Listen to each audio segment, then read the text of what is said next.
welcome back to Lergle Stories. My name's Logan. I'm glad you're here. Today is the final part of Mr. Hadlow Has, part 5. If you haven't seen any of the other parts, then head to Lergle Stories, the channel, and all of the other videos will be there for you to watch and catch up on. We're going to say a big thank you to Austin Macauley Publishers for letting us read this book to you.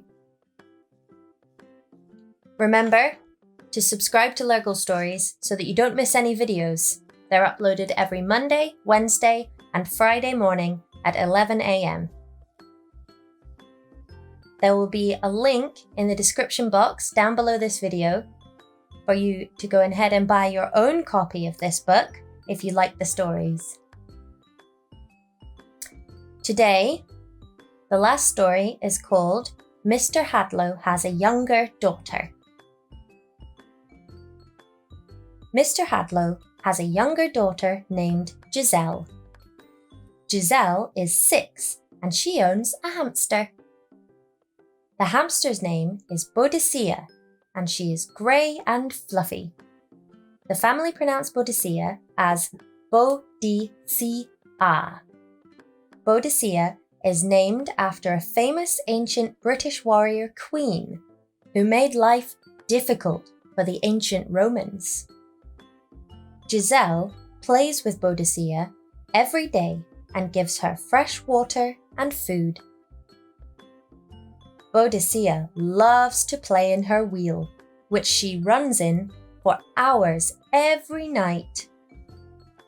Giselle cleans out Boadicea's cage every week and gives her fresh sawdust and hay. One afternoon, Giselle was cleaning out Boadicea's cage, which she keeps in her bedroom. Usually, Giselle puts Boadicea in a box while she cleans out the cage. On this day, however, Giselle thought Boadicea would be more comfortable on her bed, covered up by Giselle's quilt. While she was cleaning the cage out, Giselle realized that she needed more hay. So she popped downstairs to the garden shed to get some. When she returned to her bedroom, Giselle saw Cromwell, one of Mr. Hadlow's dogs, scampering out of her room, licking his lips. At first, Giselle thought nothing of Cromwell being in her room and carried on finishing putting fresh hay in the cage and filling up the water and hamster food. Giselle then went to uncover Boadicea from her quilt. But as Giselle pulled back the quilt, expecting to see Boadicea, she couldn't believe her eyes when she wasn't there. She frantically pulled off the quilt, sheet, and pillow from the bed, but Giselle couldn't see her hamster anywhere. Giselle looked under her bed, but there was no sign of Boadicea. Giselle looked under her sister Jemima's bed, but Boadicea was not there either. Giselle looked all round her bedroom, but Boadicea was nowhere to be seen. Then Giselle remembered Cromwell licking his lips. Giselle screamed. Mr. Hadlow, who was in the kitchen making some tea, rushed upstairs to find Giselle sobbing. Giselle said, "Dad, Cromwell has eaten Boadicea." Mr. Hadlow said, "Are you sure, Giselle? How do you know?" Giselle then explained to her dad where she'd put Boadicea when cleaning out her cage and what she saw Cromwell doing when she returned to her bedroom. Mr. Hadlow gave his daughter a cuddle and tried to comfort her. They both checked the bedroom again to see if Boadicea could be found, but again there was no sign. Giselle kept crying. "It was my fault, Dad. I put Boadicea on the bed, and now Cromwell has eaten her. Giselle ran downstairs in tears as her mum was coming in from work. She told her mum what had happened. Giselle's mum gave her a hug and felt very sad for Giselle and sad for Boadicea. Cromwell the dog trotted up to Giselle and her mum for a fuss. Giselle pushed Cromwell away and said, "I can't forgive you, Cromwell, you naughty dog." Giselle's mum said, "I know it's very painful for you, Giselle, but try not to be mean to Cromwell. He was just doing what comes naturally. He didn't know it was wrong to eat Boadicea." Giselle continued to cry. Poor Giselle. The next morning came, and Giselle wasn't feeling any better. She looked at Boadicea's empty cage and began to cry again. She loved Boadicea and couldn't believe that she was gone.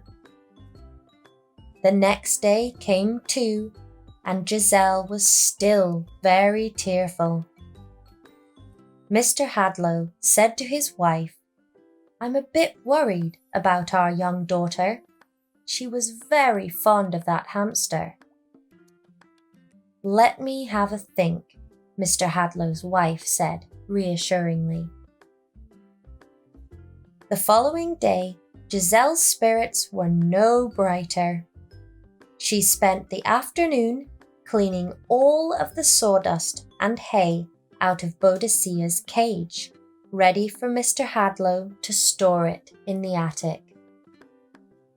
Tea time was approaching, and Giselle heard the front door open and close as her mum came in from work.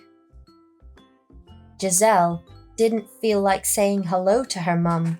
She felt too glum. Mr. Hadlow made his wife a cup of tea, and then she showed him something she had in her bag. It was a small, sealed cardboard box with some air holes. Mr. Hadlow smiled. He called up the stairs.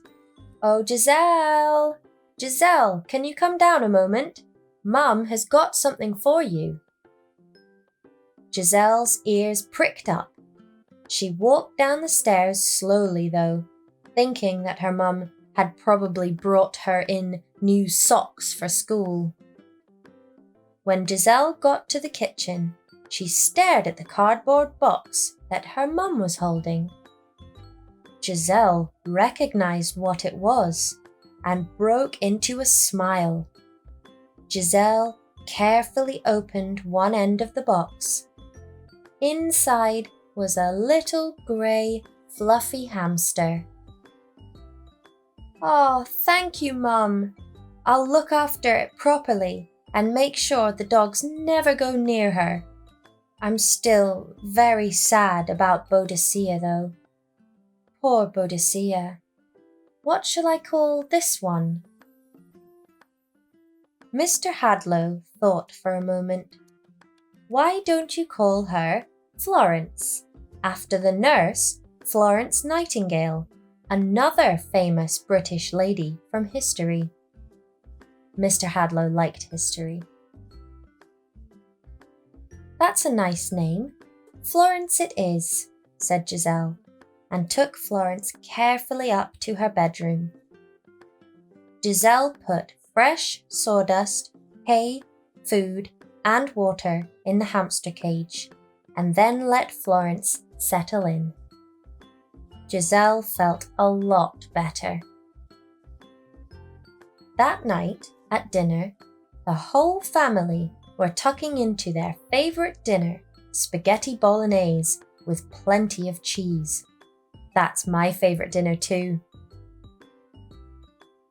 Mr. Hadlow was pleased that the mood around the table had picked up from the doldrums of the last couple of days. Family members around the dining table were chatting and laughing. Mr. Hadlow was smiling at his family, and then, all of a sudden, he saw something out of the corner of his eye. Something small was moving across the floor. It looked like a bit of fluff. Mr. Hadlow left his seat, walked over to the little bit of fluff, and bent over to get a closer look. It was a hamster. Mr. Hadlow snapped. "Giselle, haven't you learned your lesson? Florence has escaped from her cage and is walking across the floor." Mr. Hadlow picked her up.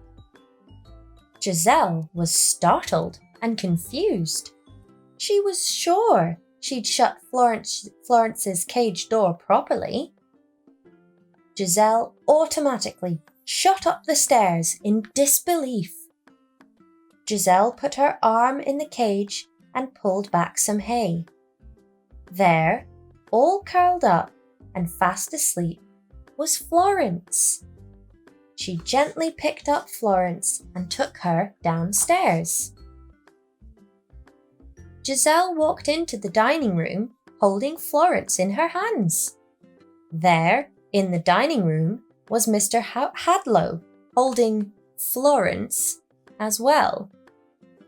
All of the family looked at both hamsters and for a moment didn't quite understand what was going on.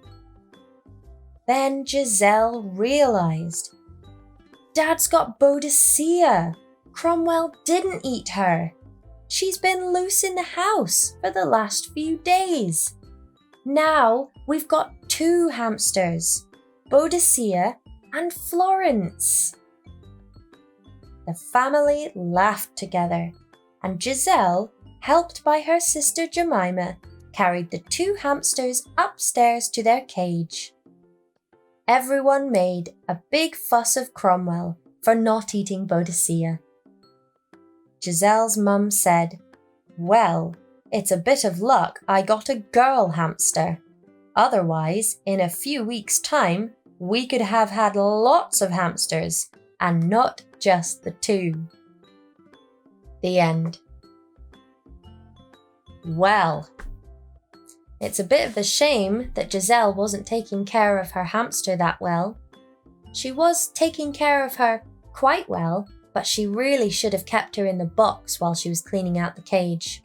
Because even though the dog Cromwell didn't eat Boadicea, she still did escape, and she was sad for very many days. So if you've got any pets, especially small ones that might get lost, make sure you take care of them and keep an eye on them.